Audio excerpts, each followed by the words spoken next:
Hi all, ഇന്നത്തെ കഥയിലേക്ക് എല്ലാവർക്കും സ്വാഗതം. വീഡിയോയിലേക്ക് പോകുന്നതിന് മുമ്പേ തന്നെ എൻ്റെ ചാനൽ നിങ്ങൾ ഫസ്റ്റായിട്ട് കാണുന്നവരാണെങ്കിൽ ഫസ്റ്റ് തന്നെ സബ്സ്ക്രൈബ് ചെയ്ത് ലൈക്ക് ചെയ്ത് സപ്പോർട്ട് ചെയ്ത് കാണുക. അങ്ങനെ കല്യാണി പോകാൻ വേണ്ടി റെഡി ആയിക്കൊണ്ടിരിക്കുകയാണ്. അവിടെ ഇരുന്നു കൊണ്ട് തന്നെ കിരൺ ചായ കുടിക്കുകയാണ്. അപ്പോൾ കല്യാണി റെഡി ആയിട്ട് വന്നിട്ട് പറയാണ്, അവൾ വിഷമത്തോടെ പറയാണ്, കിരണേട്ടാ മോനെ നന്നായിട്ട് നോക്കിക്കോണേ, വേണമെങ്കിൽ അമ്മയെയും കല്ലുമോനെയും ഇങ്ങോട്ട് കൂട്ടിക്കൊണ്ടുപോരി. അയലത്ത് അപകടകാരികളായ കുറേ ആൾക്കാരുള്ളത് കൊണ്ട് വീടങ്ങനെ ഒഴിച്ചിടുന്നത് ശരിയല്ല. അവിടെ ബോംബ് പോലും വെക്കാൻ മടിയില്ലാത്തവരാ തൊട്ടടുത്ത് താമസിക്കുന്നത്. ശരിയാ. അപ്പോൾ കിരണ് പറയാണ്, പോവാ എന്ന് പറഞ്ഞ് പെട്ടിയെടുക്കാൻ പോവാണ്. അപ്പോഴാണ് കല്യാണി കയറിയിട്ട് കയ്യിൽ പിടിച്ചത്. പിന്നീട് അവളുടെ കെട്ടിപ്പിടുത്തോ സങ്കടം പറയലോ ഒരു ഇതായിരുന്നു. രാവിലെ നീ മോനെ കണ്ടായിരുന്നോ? വീഡിയോ കോള് ചെയ്തായിരുന്നോ? ഇല്ല, എനിക്ക് തോന്നിയില്ല. പിന്നെ ഞാൻ എണീക്കുന്ന സമയത്ത് നീ ആരോടോ സംസാരിക്കുന്നത് കേട്ടായിരുന്നല്ലോ. അത് അമ്മയായി സംസാരിച്ചിട്ട് മോൻ്റെ വിശേഷങ്ങളൊക്കെ ചോദിച്ചതാ. വീഡിയോ കോൾ ചെയ്തില്ല. ഇന്നലെ വിളിച്ചപ്പോഴും മോനെ കിട്ടിയില്ലായിരുന്നല്ലോ. ആ നേരത്ത് അമ്മ പറഞ്ഞില്ലേ രാവിലെ വിളിക്കാമെന്ന്. രാവിലെ വിളിച്ചപ്പോഴും മോൻ ഉണർന്നിരുന്നില്ല. എന്താ ഇപ്പോൾ വിളിക്കണോ? വേണ്ട, പോവാം, അവൾക്കറിയാണ്. പിന്നെ ചന്ദ്രസേനനും രൂപയും ചായ കുടിക്കുകയാണ്. അപ്പോൾ അവൾ ചോദിക്കുകയാണ്, മക്കൾക്ക് കൊടുത്തോ ചായ? അവർ രാവിലെ കുളി കഴിഞ്ഞ് വന്നപ്പോഴേ കല്യാണി ചായയുമായിട്ട് പോയി സാറേ. അപ്പോഴാണ് കല്യാണിയും കിരണം റെഡിയായിട്ട് താഴേക്ക് വരുന്നത്. അപ്പോൾ സെർവൻറ്റ് പറയാണ്, ദേ അവർ വന്നല്ലോ, യാത്ര പോകാൻ ഇറങ്ങി. പിന്നെ കല്യാണി ഓരോരുത്തരെയായിട്ട് കെട്ടിപ്പിടിക്കലും സങ്കടം പറയലും യാത്ര പോകാനുള്ള ചോദ്യങ്ങളൊക്കെ ആയിരുന്നു. അമ്മ പറയാണ്, പുരസ്കാരമൊക്കെ വാങ്ങിയിട്ട് പിന്നീട് നടക്കുന്ന കോമ്പറ്റീഷനിലും പ്രൈസൊക്കെ വാങ്ങിച്ചിട്ട് വാ. അച്ഛനെയും കാല് പിടിച്ച് അനുഗ്രഹമൊക്കെ വാങ്ങിക്കുകയാണ്. അപ്പോൾ അച്ഛൻ പറയാണ്, മോളുടെ ഓരോരോ പരിപാടിയും ചാനലുകാർ ചെയ്യുന്ന സമയത്ത് മോള് പറയുന്ന ഓരോ വാക്കുകളും ഇന്നത്തെ കാലത്തെ പെൺകുട്ടികൾക്കൊരു പ്രചോദനമാവണം. ഒന്നും മറച്ചു വെക്കണ്ട. അച്ഛൻ തൊഴുത്തിൽ കിടത്തിയ സംഭവമില്ലേ, അതുകൂടി പറയണം. എങ്ങനെയാ കഷ്ടപ്പെട്ട് ഈ നിലയിലെത്തിയത് എന്നും പറയണം. ഈ വൈകല്യങ്ങളെ മനുഷ്യരെങ്ങനെയാ തരണം ചെയ്യേണ്ടത് എന്നും മോള് ലോകത്തെ അറിയിക്കണം. പ്രത്യേകിച്ച് ഈ 4 ചുവരുകൾക്കുള്ളിൽ ഒതുങ്ങിക്കൂടാൻ ശ്രമിക്കുന്ന പെൺകുട്ടികളുണ്ടല്ലോ, അവരെല്ലാം അറിയണം. അപ്പോൾ കിരൺ പറയാണ്, ഞാനതൊക്കെ എല്ലാം അവളോട് പറഞ്ഞിട്ടുണ്ട്. അല്ല, അതുകൊണ്ട് എനിക്കും പറഞ്ഞൂടെ? അയ്യോ, പറയാം. അപ്പോൾ പറയാണ്, മോളാകെ സങ്കടത്തിലാണ്. അപ്പോൾ ആ സെർവൻറ്റ് പറയാണ്, രാവിലെ ചായ കഴിച്ചുകൊണ്ടിരിക്കുമ്പോഴും കരയുകയായിരുന്നു. കുഞ്ഞിനെ കൊണ്ടുവന്നാൽ യാത്ര പറയുമ്പോൾ അത് സഹിക്കാൻ പറ്റില്ല എന്ന് കരുതിയിട്ടാണ് കുഞ്ഞിനെ കൊണ്ടുവരണ്ട എന്ന് പറഞ്ഞത്. ഇനി കാണാതെ പോയത് സങ്കടമായി എന്ന് പറഞ്ഞ് വെറുതെ ഇരുന്ന് കരയരുത് കേട്ടോ. അപ്പോൾ കല്യാണി പറയാണ്, ഇന്നലെ കിരണേട്ടൻ ഉറങ്ങിയിട്ടില്ല. കല്യാണം കഴിഞ്ഞിട്ട് പിന്നെ പിരിഞ്ഞിട്ടില്ലല്ലോ, അതിൻ്റെ സങ്കട. മോൾക്ക് അവിടെ തിരക്കായിരിക്കും. അപ്പോൾ കിരണിനോട് പറയാണ്, നിനക്കും അത്യാവശ്യം തിരക്കുണ്ടല്ലോ. ഇത്തരം സന്ദർഭങ്ങളിൽ കൂടുതൽ എൻഗേജ്ഡ് ആവണം. അപ്പോൾ പിന്നെ ഒന്നിനെക്കുറിച്ചും ചിന്തിക്കാൻ ഓർമ്മ വരില്ലല്ലോ. മോള് സത്യം പറഞ്ഞാൽ ഈ ഫാമിലിയുടെ ഒരു നെടുംതൂണ. അതുകൊണ്ട് മോൾ ഇവിടുന്ന് പോകുമ്പോൾ മൊത്തത്തിലൊരു ശൂന്യത എല്ലാവർക്കും ഉണ്ട് ഇവിടെ. എന്നാൽ പിന്നെ ഇറങ്ങാം. അങ്ങനെ കല്യാണി പോകാൻ ഇറങ്ങി.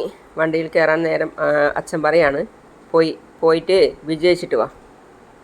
അവർ പോയി കഴിഞ്ഞപ്പോൾ രൂപ പറയാണ്, എയർപോർട്ടിലെത്തിക്കഴിഞ്ഞാൽ പിന്നെ രണ്ടുപേർക്കും പിരിയാൻ വളരെ വിഷമമായിരിക്കും. അപ്പോൾ ചന്ദ്രസേന പറയാണ്, ഒരു 10-25 വർഷം നമ്മളും പിരിഞ്ഞിരുന്നവരല്ലേ, അതും പിരിഞ്ഞ് രണ്ടായിപ്പോയതല്ലേ. ഇതിപ്പോൾ ഇവിടെ ഒരാഴ്ചത്തെ വേർപിരിയലേ ഉള്ളൂ, അതൊക്കെ സഹിക്കാവുന്നതേ ഉള്ളൂ.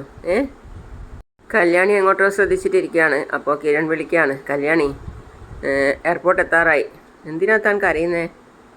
കാറൊന്ന് നിർത്തിക്കേ. എന്ത് പറ്റി? കിരൺ ചോദിക്കുകയാണ്. അപ്പോൾ അവൾ പറയാണ്, കിരണേട്ടാ കാറ് തിരിച്ചു വിട്. ഇങ്ങോട്ട്? നമ്മുടെ വീട്ടിലേക്ക്. വീട്ടിലേക്കോ? എന്താ കല്യാണി? തിരിച്ചു വിട് കിരണേട്ടാ, എനിക്കെൻ്റെ കുഞ്ഞിനെ കാണണം.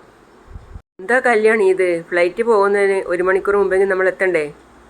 എത്താൻ പറ്റിയില്ലെങ്കിൽ ഫ്ലൈറ്റ് പോയിക്കോട്ടെ, എനിക്കെന്തായാലും എൻ്റെ കുഞ്ഞിനെ കാണണം. ഇനിയെങ്കിൽ കല്ലുമോനെ നമ്മളെ വീട്ടിലേക്ക് കൊണ്ടുപോകാമായിരുന്നല്ലോ. നീയല്ലേ പറഞ്ഞത് വേണ്ടാന്ന്? ഞാനങ്ങനെയൊക്കെ പറഞ്ഞതൊക്കെ ശരിയാ, പക്ഷേ എനിക്കിപ്പോൾ എൻ്റെ കുഞ്ഞിനെ കാണാൻ തോന്നുക. നീ വല്ലാത്തൊരു തലവേദനയാണല്ലോ ഉണ്ടാക്കുന്നത്. അപ്പോൾ അവൾ വീണ്ടും പറയാണ്, എനിക്ക് കാണണം എൻ്റെ കുഞ്ഞിനെ. അത് കഴിഞ്ഞിട്ടുള്ള ഡൽഹി പോകൊക്കെ മതി. എന്നാൽ നീ വീട്ടിൽ നിന്ന് ഇറങ്ങിയപ്പോൾ തന്നെ എന്നോട് പറയാതിരുന്നത് എന്താ? എൻ്റെ കിരണേട്ടാ, സംസാരിച്ച് സമയം കളയാതെ ഒന്ന് പോകാൻ നോക്ക്. ഇനിയിപ്പോൾ 100 അല്ല 150 പോകേണ്ടി വരും. എങ്ങനെയായാലും വേണ്ടില്ല, എനിക്കെൻ്റെ കുഞ്ഞിനെ കാണണം. അങ്ങനെ അവൾ അവളുടെ അമ്മയുടെ വീട്ടിലെത്തി. ഓടിപ്പോയിട്ട് കല്ലു വാമോനെ എന്ന് പറഞ്ഞെടുക്കുകയാണ്. ഇതൊക്കെ നമ്മളെ ബകാസുരൻ വീട്ടിൻ്റെ പുറത്തുനിന്ന് ജനലിൻ്റെ ഉള്ളിൽ കൂടി കാണുന്നുണ്ട്. ജനാല തുറന്ന് വെച്ച് ബകാസുരൻ ഇതൊക്കെ കാണുകയാണ്. അവൾ കല്ലുമോനെ വാങ്ങിച്ചിട്ട് തുരുതുരെ ഉമ്മ കൊടുക്കുകയാണ്. എയർപോർട്ടിലേക്ക് പോയതല്ലേ, പിന്നെന്താ മോനെ ഇങ്ങോട്ടേക്ക് വന്നേ? അങ്ങോട്ടേക്ക് പോയിക്കൊണ്ടിരിക്കുകയായിരുന്നു. അപ്പോൾ ഇവക്ക് കല്ലുമോനെ കാണണമെന്ന് ഒറ്റ നിർബന്ധം. പിന്നെ ഒന്നും ആലോചിച്ചില്ല, ഞാൻ പെട്ടെന്ന് ഇങ്ങോട്ടേക്ക് വരികയായിരുന്നു. മോനെ വിട്ട് പോകാൻ ഇവൾക്ക് വലിയ പ്രയാസമാണ്. ഇതാ എന്നും വീട്ടിൽ നിന്നുള്ള പ്രയാസം, കുഴപ്പം. എനിക്ക് എങ്ങോട്ടെങ്കിലുമൊക്കെ മാറണം, അല്ലെങ്കിൽ ഇതുപോലെ പ്രയാസമായിരിക്കും. ബകാസുരൻ അവിടെ നിന്ന് ചിന്തിക്കുകയാണ്. ഇന്നാണ് അവൾ ഡൽഹിക്ക് പോകുന്നത്. അതിനു മുമ്പെയുള്ള സ്നേഹപ്രകടനം. കല്യാണി, നീ ഇതുവരെ ഫ്ലൈറ്റിൽ കയറിയിട്ടില്ല. 1 മണിക്കൂർ മുമ്പെങ്കിലും അവിടെ എയർപോർട്ടിൽ റിപ്പോർട്ട് ചെയ്യണം. സമയമുണ്ട്. 1-1.5 മണിക്കൂർ മുമ്പ് തന്നെ നമ്മൾ അവിടെ എത്തും. പക്ഷേ ഇടയ്ക്ക് ട്രാഫിക് ബ്ലോക്ക് എന്തെങ്കിലും ഉണ്ടായാലോ? മോള് പോയിട്ട് വാ മോളെ. അപ്പോൾ കിരൺ പറയാണ്, എവിടുന്നോ ഒരു ഇതിൽ ഫെസ്റ്റിവലിൽ പങ്കെടുക്കാനായിട്ട് 4-5 പേര് വരുന്നുണ്ട്. അവരെയൊക്കെ ഞാൻ കോൺടാക്റ്റ് ചെയ്തിരുന്നു. അവരൊക്കെ എയർപോർട്ടിൽ കാണും. അവരുടെയൊക്കെ നമ്പർ നിൻ്റെ കയ്യിലുണ്ടല്ലോ. അവരെ വിളിക്കണം. അതുകൊണ്ട് പേടിക്കാനൊന്നുമില്ല. നീ തീർത്തും സേഫായതുകൊണ്ടാണ് ഞാൻ ഒറ്റയ്ക്ക് വിടുന്നത്. എനിക്ക് ഒറ്റയ്ക്ക് പോകുന്നതിനൊന്നും വിഷമമില്ല. ഞാൻ എവിടെ വേണമെങ്കിലും ഒറ്റയ്ക്ക് പോകാം. പക്ഷേ മോനെയും കിരണേട്ടനെയും ഞാൻ സ്നേഹിക്കുന്നവരെയൊക്കെ കാണാതിരിക്കുന്നതിലാണ് എനിക്ക് പ്രയാസം. മോള് പോയിട്ട് വാ മോളെ. അപ്പോൾ കിരൺ പറയാണ്, ഇവള് പോയിട്ട് വരുമ്പോൾ ഇതുപോലെയൊന്നും ആയിരിക്കില്ല അമ്മേ. നല്ല തലയെടുപ്പോടുകൂടി ആയിരിക്കും വരുന്നത്. ഇവിടെയും ഇവളെ ചിലപ്പോൾ സ്വീകരിക്കാൻ ആൾക്കാർ കാണും. അതുകൊണ്ട് കല്യാണി, നീ പോയി വിജയിച്ചു വാ. കല്ലുമോനെ കൊഞ്ചിച്ച് കൊതി മാറിയില്ല അവൾക്ക്. അതിനു മുമ്പേ അവൾ പോകാൻ വേണ്ടി ഇറങ്ങി. അവർ വണ്ടിയിൽ കയറിയിട്ട് പോയി കഴിഞ്ഞപ്പം ബകാസുരൻ ചിന്തിക്കുകയാണ്, എനിക്ക് ഒരാഴ്ചത്തെ സമയമുണ്ട്, അതിനുള്ളിൽ എന്തെങ്കിലും സംഭവിക്കണം. പിന്നെ അവർ പോയി കഴിഞ്ഞപ്പം ബകാസുരൻ സെൻട്രലിൽ പോയിരുന്നിട്ട് ന്യൂസ് പേപ്പർ എടുത്തിട്ട് വായിക്കുകയാണ്. അപ്പോൾ അതിൽ കോളിൻ്റെ അതായത് ജോബ് വേക്കൻസിയൊക്കെ നോക്കുവാണ്. ക്വാളിഫിക്കേഷനും ഇതൊക്കെ പറയുന്നുണ്ട്. RS കൺസ്ട്രക്ഷൻ ആണ് കാണിക്കുന്നത്. അതായത് നമ്മളെ കാർത്തിയുടെ കമ്പനീൻ്റെ പേരാണ് കാണിക്കുന്നത്. അപ്പോൾ അതുവഴി ഫോണും നോക്കിക്കൊണ്ട് സരിയു വരികയാണ്. അപ്പോൾ സരിയുവിനെ കണ്ടപ്പോൾ ബകാസുരൻ വിളിക്കുകയാണ്, മോളെ ഇത് കണ്ടോ, RS കൺസ്ട്രക്ഷനിൽ ജോബ് വേക്കൻസി. സിവിൽ എഞ്ചിനീയറും MBAയും കഴിഞ്ഞ പെൺകുട്ടികൾക്കാണ് മുൻഗണന. സിവിൽ എഞ്ചിനീയറിങ് കഴിഞ്ഞതാ ഞാൻ, അതുകൊണ്ട് ഞാൻ പോണോ എന്ന് ഞാൻ പറഞ്ഞോ മോളെ. പിന്നെ കല്യാണി എന്തൊക്കെയോ ഫംഗ്ഷന് പങ്കെടുക്കാൻ വേണ്ടിയിട്ട് ഡൽഹിക്ക് പോവുക. ഒരാഴ്ചയെങ്കിലും അവർ മാറി നിൽക്കും. അതിനിടയിൽ അവരെ വേർപിരിക്കാൻ കഴിഞ്ഞാൽ അതെന്തുകൊണ്ടും നല്ലതാ. അങ്ങനെ നല്ല കാര്യങ്ങൾ ചിന്തിക്ക്. അവനും അവളും തമ്മിൽ വേർപിരിയട്ടെ. അവൻ്റെ കുടുംബജീവിതവും താറുമാറാവട്ടെ. മോളുടെ ജീവിതവും താറുമാറായില്ലെന്നാണോ പറയുന്നത്? അപ്പോൾ അവൾ ചോദിക്കുകയാണ്, എൻ്റെ ജീവിതത്തിന് എന്താ ഒരു കുഴപ്പം? ഇടയ്ക്കിടെ ഇങ്ങനെ പറയുന്നുണ്ടല്ലോ. വീട്ടിനകത്ത് ഒറ്റക്കിരുന്ന് മുഷിയായിരിക്കുമല്ലോ എന്ന് കരുതിയാ ബിസിനസ് മീറ്റിങ്ങിൽ അച്ഛനെയും കൊണ്ടുപോയത്. വലിയ തെറ്റായിപ്പോയി അത്.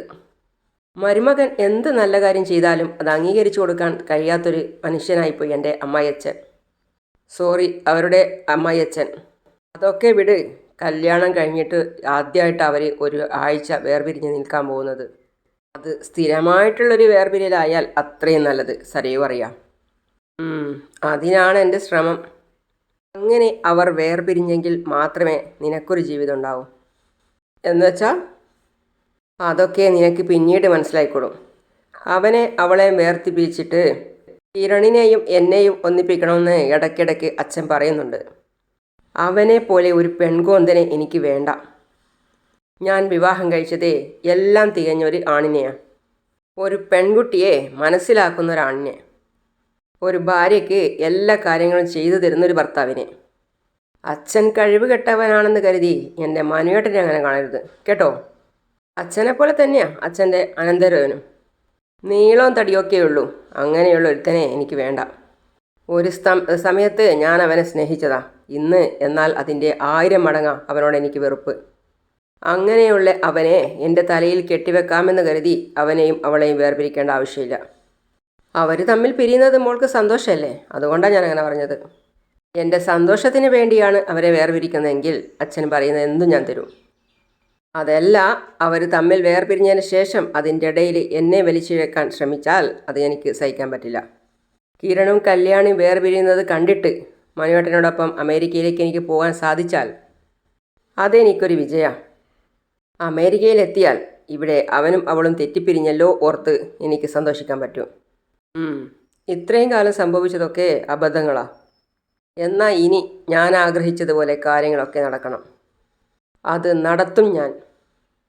പിന്നെ രണ്ടുപേരും വിഷമത്തോടെ പോകുന്നതാണ് കാണുന്നത്, കിരണും കല്യാണിയും. അപ്പോൾ അവർ ഒരു വേദിയിൽ വെച്ച് പറയുന്നതൊക്കെ ചിന്തിക്കുകയാണ്, ഞങ്ങൾ പെൺകുട്ടികൾക്ക് എന്ത് കഴിവുണ്ടെങ്കിലും അത് മനസ്സിലാക്കി സ്നേഹിക്കുന്നവരാ. സ്നേഹിക്കാൻ മാത്രം അറിയാവുന്ന ഒരു ഭർത്താവ് അവൾക്കൊപ്പം ഉണ്ടെങ്കിൽ അതിനപ്പുറം ആശ്വാസം അവൾക്ക് മറ്റൊന്നുമില്ല. കിരൺ ചിന്തിക്കുക ഇതൊക്കെ. അവൾ പറഞ്ഞ ഓരോരോ കാര്യങ്ങളും ഓർത്ത് തിരിച്ചു വരുമ്പോൾ കിരണിന് വല്ലാത്ത വിഷമം തോന്നി, സങ്കടവും കരച്ചിലും ഒക്കെയായി. പിന്നെ കാണിക്കുന്നത് സരീവിൻ്റെ വീട്ടിൽ വന്ന് കോളിംഗ് ബെൽ അടിക്കുന്നതാണ്. കോളിംഗ് ബെൽ അടിച്ചപ്പോൾ തുറന്നു കൊടുത്തത് ഷാരിയാണ്. പുറത്ത് നിൽക്കുന്നത് നമ്മളെ താരയാണ്. അപ്പോൾ താരയോട് ഷാരി പുറത്തിറങ്ങിയിട്ട് ചോദിക്കുകയാണ്, എന്ത് വേണം? ആംഗ്യ ഭാഷയിൽ പറയാണ്. അപ്പോൾ ഷാരി ചോദിക്കുകയാണ്, ഓ മോളെ കാണാൻ വന്നതാണല്ലേ. ഏത് മോളെ? ഷാരി ചൂടാവുകയാണ്. അതിന് നിൻ്റെ മോൾ ഇവിടെ ഉണ്ടോ? എടി ഉണ്ടോ എന്ന്. അവർ പിന്നെ ആക്ഷനായിട്ട് ഓരോന്ന് കാണിച്ചു കൊടുക്കുകയാണ്. അപ്പോൾ ഷാരി പറയാണ്, അതല്ലേ എടി ചോദിച്ചത്, ഏത് മോളെന്ന്? നിൻ്റെ മോളൊന്നും ഇവിടെയില്ല, ഇവിടെ ആരുമില്ല, ഞാൻ മാത്രമേ ഉള്ളൂ. നീ വിശ്വസിക്കുന്നില്ലെങ്കിൽ വിശ്വസിക്കണ്ട, ഞാൻ പറഞ്ഞത് സത്യ. അപ്പോൾ അവരവരുടെ കയ്യിലുള്ള സഞ്ചി കാണിച്ചു കൊടുത്തിട്ട് പറയാണ് ആക്ഷനിൽ. അപ്പോൾ ഷാരി പറയാണ്, ഓഹോ ഓണക്കോടിയുമായിട്ട് വന്നതായിരിക്കും അല്ലേ. എൻ്റെ മോൾക്ക് ഞാൻ ഇഷ്ടം പോലെ ഓണക്കോടി വാങ്ങിച്ചു കൊടുത്തിട്ടുണ്ട് ഷാരി. നീ നിൻ്റെ പാട് നോക്കി പോവാൻ നോക്കടി. അവർ പറയാണ്, ഞാൻ ഇത് കൊടുത്തിട്ട് പോയിക്കോളാം എന്ന് ആക്ഷനിൽ പറയാണ്. അപ്പോൾ അവർ തള്ളിക്കയറിയാണ് ഷാരിയെ അങ്ങോട്ടേക്ക് മാറ്റിയിട്ട്. അവർ പിന്നെ ഒന്നും ചിന്തിച്ചില്ല, ശക്തിയെടുത്ത് ഷാരിയുടെ കൈ മാറ്റി. ഷാരി അകത്ത് കയറാതിരിക്കാൻ വേണ്ടി കൈ അപ്പുറത്തേക്ക് വെച്ചിരിക്കുകയാണ്. അപ്പോൾ അത് തട്ടി മാറ്റിയിട്ടാണ് അവർ അകത്തേക്ക് കയറുന്നത്. അധികാരത്വത്തോടെ അകത്തേക്ക് കയറുന്ന താരയെ നോക്കി നിൽക്കുകയാണ് ഷാരി. അങ്ങനെയാണ് ഇന്നത്തെ ഭാഗം അവസാനിച്ചിട്ടുള്ളത്. അപ്പോൾ അടുത്ത നല്ല നല്ല ഭാഗങ്ങളും നല്ല നല്ല കഥയുമായിട്ട് ഞാൻ ഉടൻ വരുന്നതാണ്. അതുവരേക്കും സീ യു ഓൾ.